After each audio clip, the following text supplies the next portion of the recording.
Good day, everyone. We are pleased to bring you the latest ASEAN news. Still with me, Vanessa. People evacuate buildings as tremor shocks in Indonesia, West Sumatra.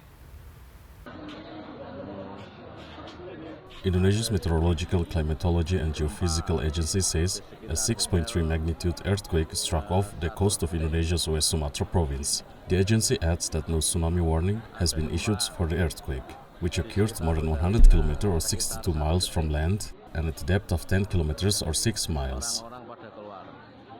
Eyewitness videos shared with Reuters show people evacuating Grand Ina Hotel in the city of Padang after the tremor. The European Mediterranean Seismological Center downgraded its magnitude for the quake to 5.8 from 6.2 initially. Regional Comprehensive Economic Partnership Agreement to facilitate world economic recovery. Chinese Vice Minister of Commerce Wang Shouwen, in an interview with the China Central Television, says the official signing of the long-awaited Regional Comprehensive Economic Partnership Agreement indicates the shaping up of a free trade zone, the largest economic scale and the greatest development potential. The Regional Comprehensive Economic Partnership is not only a free trade agreement that is the largest in coverage, involves the largest population and promises the greatest potential, but also comprehensive, modern, high quality and mutually beneficial agreement. According to Wang, the Regional Comprehensive Economic Partnership Agreement, or RCEP, was initiated by ASEAN in 2012, and it went through 8 years of negotiations and completed the market access negotiations after RCEP members overcoming difficulties brought by the COVID-19 and completing the examination and verification of 14,000 pages of legal documents. This is the most important achievement in the East Asia economic integration over the past 20 years. The agreement will come into force after the approval of 9 countries, that is, at least 6 of the 10 ASEAN member states and 3 of the 5 countries of China, Japan, South Korea, Australia and New Zealand. As long as the 9 qualified countries approve it, it will come into force immediately. Wang says that the signing of the RCEP sends a strong signal against unilateralism and protectionism and for free trade and multilateral trading system. The 15 economies in the East Asia will be integrated, reducing each other's tariffs in merchandise trade, removing barriers on service trade and reduced some barriers on investment. That will contribute greatly to the economic development of the region and inclusive growth, job opportunity creation and the development of whole industrial and supply chains. It is conducive to making the world economy move toward the positive direction and pull it post-pandemic recovery. China calls for global collaboration on tracing the origins of coronavirus epidemic. China called for global collaboration on tracing the origins of the novel coronavirus as it is a complicated scientific issue. Chinese Foreign Ministry says that China will continue to actively participate in the global scientific research on tracing the virus source and its transmission routes and work with the international community to contribute to global cooperation on epidemic virus control.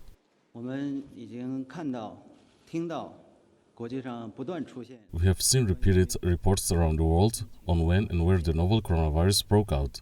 It once again proves that tracing of the origin of the virus is a complicated scientific issue which should be solved by scientists via global research and cooperation aiming to find the virus, animal reservoir and its transmission route. This is for warding off the future risk or viral outbreak, as well as protecting the life and health of the people around the world.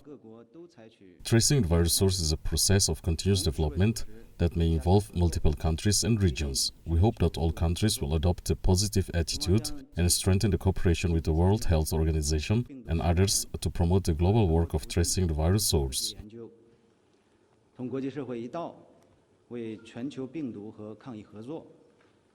Commenting on the new study by the Italy's National Cancer Institute says that the virus was likely to begin spreading in Italy in last September. Chinese Foreign Ministry spokesman Zhao Lijian says at a routine news briefing that such reports prove once again that tracing the origins of the virus is a complicated scientific issue. Chinese president proposes solutions for combating COVID-19 and world economic at BRICS summit. Chinese President Xi Jinping addresses the 12th BRICS summit in Beijing via video link, proposing solutions for combating COVID-19 and reviving the world economy. The summit hosted by Russia, which holds the rotating BRICS presidency this year. BRICS is the acronym for Emerging Market Bloc that groups Brazil, Russia, India, China and South Africa. Xi stresses that China is willing to work with other BRICS countries to accelerate the building of BRICS partnership in the new industrial revolution, and human society is experiencing its worst pandemic of infectious diseases in a century, and the global economy is experiencing the worst recession since the Great Depression in the 1930s. Xi Jinping urges the BRICS country to firmly uphold international fairness and justice, multilateralism, the purposes and the principles of the UN Charter, safeguard the international system with the UN at its core, an international order based on international law. The state chief adds, it's proven that the spread of the novel coronavirus can be controlled with solidarity and scientific prevention and control measures. Therefore, division should be replaced with solidarity and prejudice should be eliminated with rationality, so that all countries can work together to fight the pandemic. Chinese companies are carrying out phase 3 clinical trials for COVID-19 vaccines with Russian and Brazilian, and China is also willing to have relevant cooperation with South Africa and India. And the importance of unsovereignly building an open world economy and voiced opposition to the practice of protectionism under the guise of protecting national security. China will build an innovation base in this regard in Xiamen city of East China's Fujian province to cooperate with other BRICS countries in such fields of policy coordination, talent cultivation and project development. Xi expresses that development is the master key to solving all problems, adding to that, no matter it is offsetting of the epidemic's fallout, bringing life back to normalcy, and settling conflicts, unrest and humanitarian crises, the fundamental solution of all these issues relies on people-centered development. China will honor its commitment to striving to achieve carbon neutrality before 2060. 18 people injured in Thailand violent protest. Thailand police fire water cannon and tear gas at protesters marching on parliament. At least 18 people are hurt in the most violent confrontation since a youth-led protest movement emerged. The protests have become the biggest challenge to Thailand's establishment in years. Demonstrators converged on parliament to put pressure on lawmakers discussing changes to the constitution. Protesters also want the removal of Prime Minister Prayut Chan-o-cha, a former army ruler, and to curb the powers of King Mahavajiralongkorn. Police sprayed water cannon at protesters who cut through razor wire barricades and removed concrete barriers outside parliament. Officers then fired tear gas. Thousands of protesters gathered at different points and the number grew into the evening. Ambulances ferried the injured to hospital. Bangkok's Around Medical Center says 18 people and 12 of them suffering as a result of tear gas.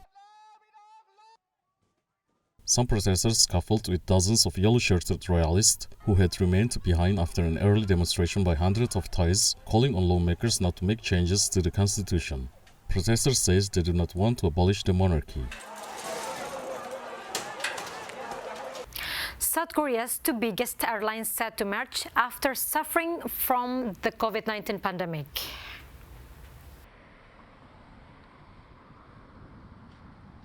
South Korea's largest airline, Korean Air, announces they plans to spend 1.8 trillion won, or around $1.62 billion to acquire Asiana Airlines, the country's second largest carrier, as the local aviation industry continues to suffering from the COVID-19 pandemic.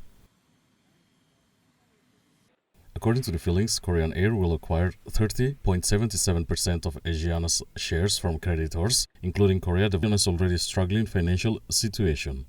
The company declared a state of emergency in mid-February and saw the departure of many senior executives. An early deal for HDC Hyundai developers to buy Asiana collapsed in September. Once the acquisition is complete, Korean Air is expected to be ranked as one of the world's top 10 airlines. Russian president says India and China begin producing COVID-19 vaccine. The Russian news agency RIA cited President Vladimir Putin in the video conference says India and China may start producing Russia's Sputnik V vaccine against COVID-19. BRICS members were able to react quickly and to take concrete measures to combat the pandemic. I would like to note that the Russian Direct Investment Fund has concluded agreements with Indian and Brazilian partners to conduct clinical trials of our Sputnik V vaccine, as well as with pharmaceutical companies in China and India to open the centers for the production of our vaccine in these countries, not only for their own needs, but also for the third parties. Собственных потребностей, но и для третьих стран. Putin also proposes that the creation of vaccine research center for BRICS countries, such as Brazil, Russia, India, China and South Africa. Думаю, что это очень важно. Вакцины есть российские, они работают. I think this is very important. There are Russian vaccines. They work efficiently, safely. The question is how to launch mass production. This is not a problem. This is the issue that we are facing. It is very important here to unite efforts for the mass production of these products into a wide civil circulation. Выпуску в широкий гражданский оборот этой продукции. Russia has so far exported the vaccine for 4 destinations: Belarus, Venezuela, India and United Arab Emirates. Asia-Pacific Economic Cooperation says free trade is key for economic recovery. Ministers from Asia-Pacific countries says free, fair and non-discriminatory trade practices are key to economic recovery during the coronavirus pandemic. Ministers from the 21 countries in the Asia-Pacific Economic Cooperation Group also says in a joint statement that any emergency trade measures designed to address COVID-19 should be targeted, proportionate and not create unnecessary barriers to trade.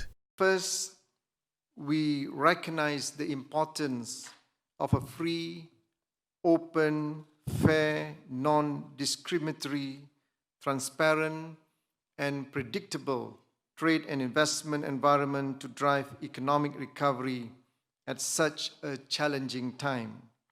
And secondly, we affirm the importance of agreed upon rules in the WTO, which enhance market predictability, enable business confidence, and allow trade to flow.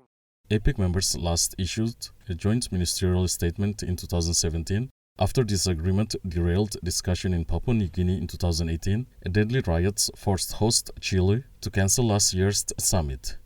Malaysia's Trade Ministers' APEC ministerial meeting says members had some disagreements over the level of ambition in pursuing the bloc's post-2020 vision, which would replace the 1994 Bogor goals, which expired this year. There were also divergent views regarding the need to strengthen the multilateral trading system and deepen regional economic integration through the pursuit of free trade agreements. Officials began top-level meetings as host Malaysia organized the first virtual summit. As the pandemic halted global and regional travel, APEC leaders are scheduled to meet. Azmin adds COVID-19 has made it necessary for APEC members to find more sustainable solutions to deal with the current and future global crisis.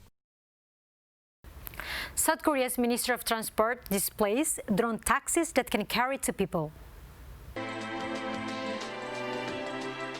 South Korea's Transport Ministry and Seoul City conduct a test run of the drone taxi, which is capable of carrying 2 people, with a demonstration in Seoul ahead of the country's urban air mobility service launching in 2025. The Seoul Metropolitan Government says a vertical takeoff and landing of drone EH-216 from China's EHang company, carrying 80 kg of rice bags instead of a passenger, flew over downtown Seoul at an altitude of 50 meters for about 7 minutes. The Seoul Metropolitan Government adds that the city is planning to use drones during firefighters' rescue operations from 2023, prior to its commercial service for the public in 2025. South Korea's Ministry of Land Infrastructure and Transport unveils the country's air mobility roadmap, which aims to relieve traffic congestion based on eco-friendly electric power and low noise in comparison to helicopters. Japan Institute develops a robot serves customer to follow the health protocol.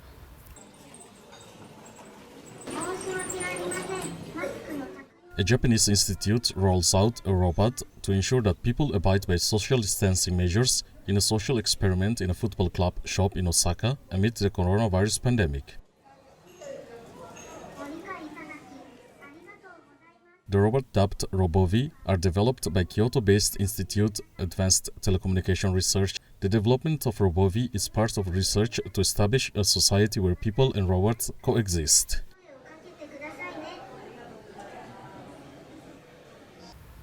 And that's it in news for today. Thank you and see you.